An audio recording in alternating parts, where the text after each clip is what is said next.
welcome to Gary, South Dakota. Today, we're doing a dam preview video.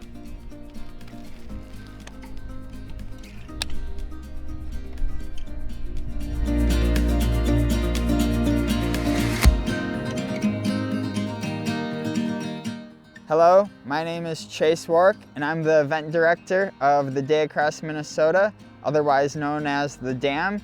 And this year it's brought to you by Scarborough Bicycle Accident Law. And today we're gonna break down the course for you so you can have the best dam ride of your life.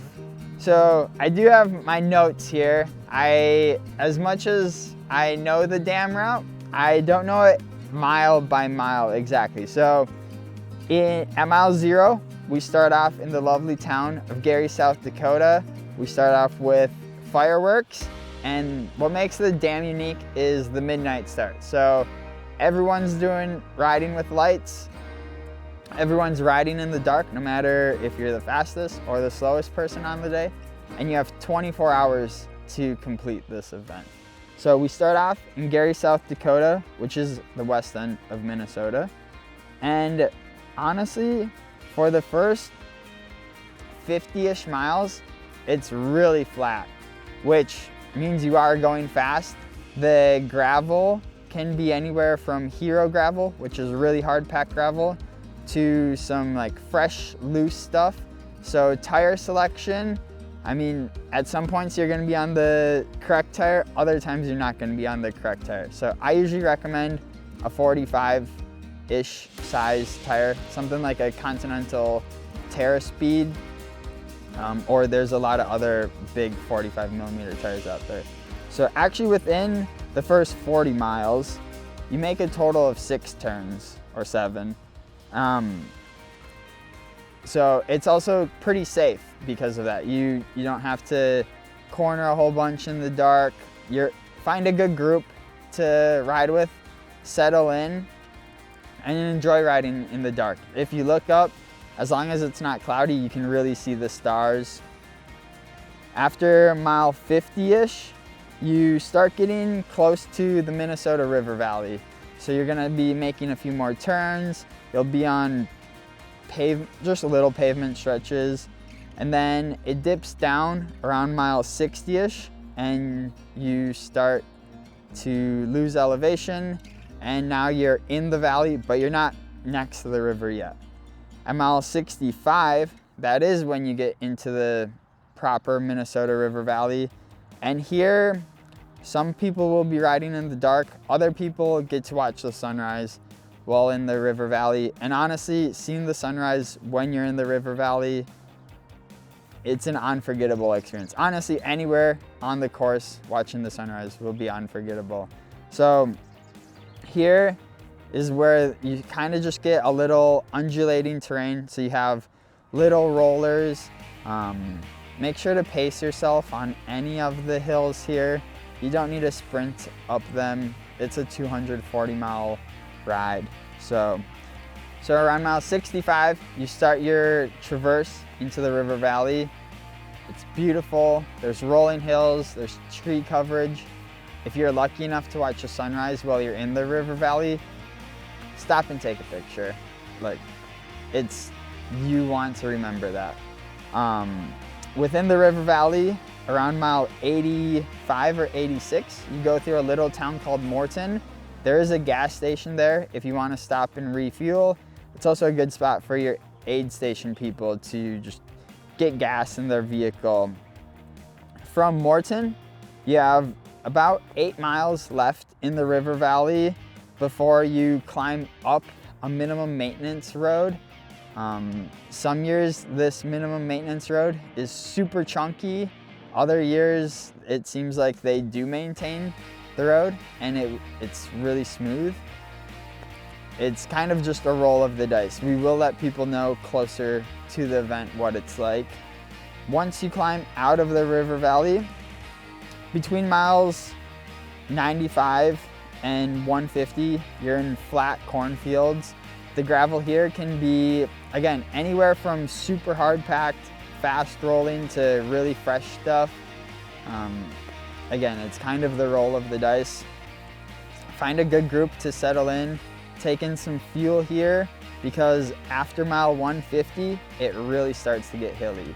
So at mile 150, you dip down into the town of Henderson. There's another gas station in this town if you need to stop, if you don't have a crew helping you along the way. And then the biggest climb happens at mile 153 or 154. You climb out of Henderson. This is a really nice climb. You still have almost 100 miles left from here. So don't go crazy up this hill. Take your time. This is usually a really good hard packed hill, so the gravel is pretty nice. So at mile 178, you go through a little town called Vicelli. You can get a hamburger there. I don't think many people do that, but it's definitely something you can take a note. It's a bar or rest stop, so you could also buy a Coke there if you want. The rolling hills continue after that, and one of my favorite spots, which I thought it was hilly, but you kind of more see the hills instead of riding them. You're like kind of in a valley, is around mile 210.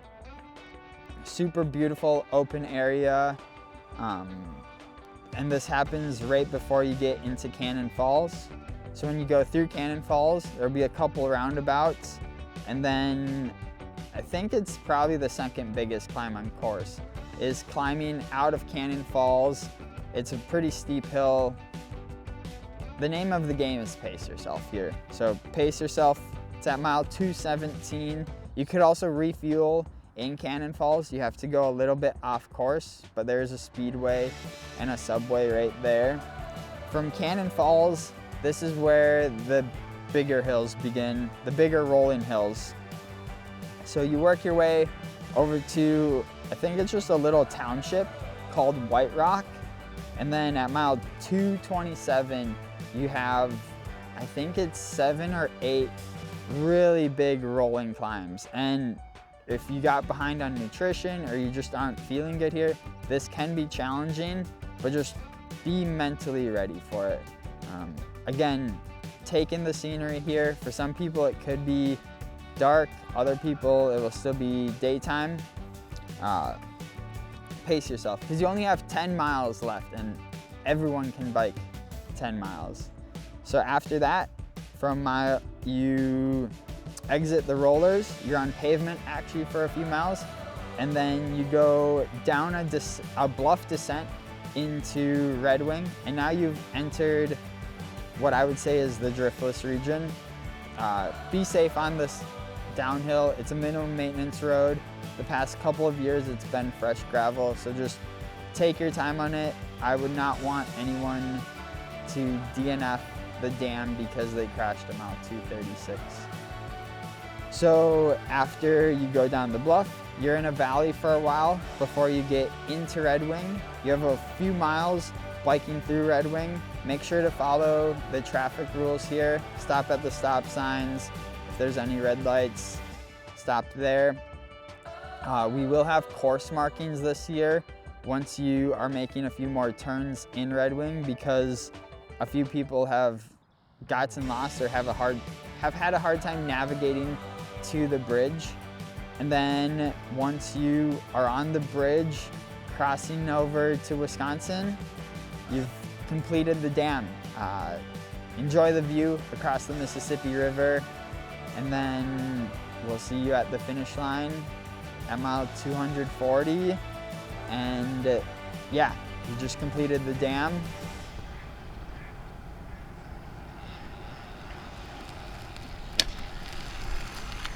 And that's the day across Minnesota. See you in August.